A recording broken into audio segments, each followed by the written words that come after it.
Mike Parks and I were very good friends, so we went to the Director of Engineering, B.B. Winter, and said to him, we could design you just the car we want. And he said, all right, get on with it then. The car became known as the Slug, presumably from its appearance, but it didn't get a proper code name till much later on. With the high cost of constant velocity universal joints, front-wheel drive was out of the question, and that actually having a rear engine was the most economical layout at the time. The Mini had set a new niche in the market, and it was the same niche that we were trying to fill.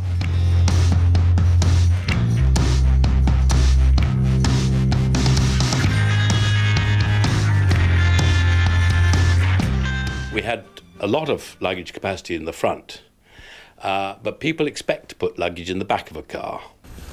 We came up with the idea of having the rear window opening so you could put luggage in through there, and I suppose it was the start of a hatchback, really. My feelings about the Imp now are very much like my feelings toward my children. They've grown up with you, but after a point it's up to them as to how they develop.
I would say the car wasn't properly tested before it was released to the public.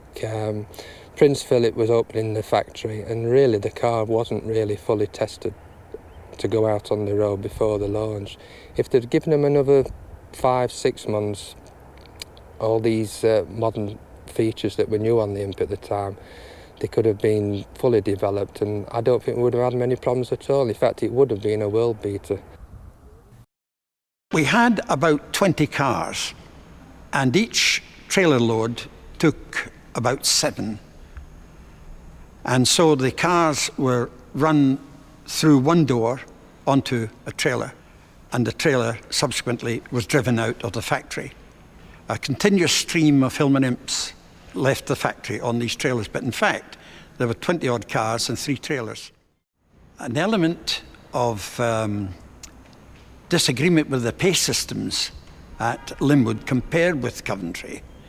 The workers there felt that they should be paid exactly the same, even when it was explained that when they reached output figures, they would be paid the same.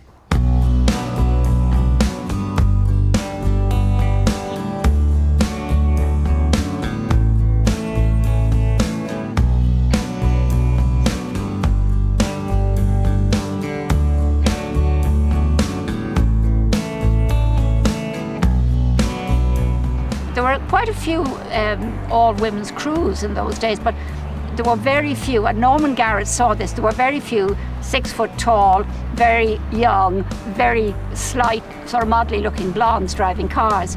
And that's why he took me on originally. He thought this would be great for publicity, which it transpired it was.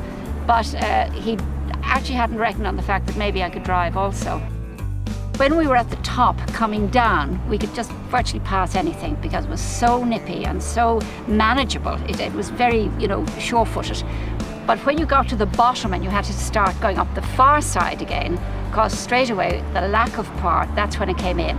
And you were just there and you go chug, chug, chug, chug, chug, chug, chug.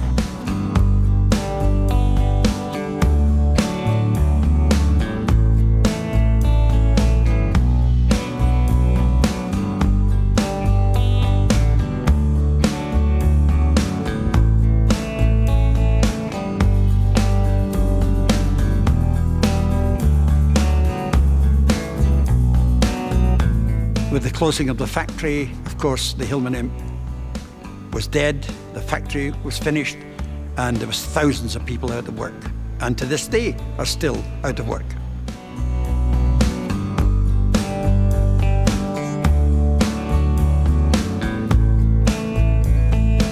The story of the Hillman Imp is one of complete and utter tragedy.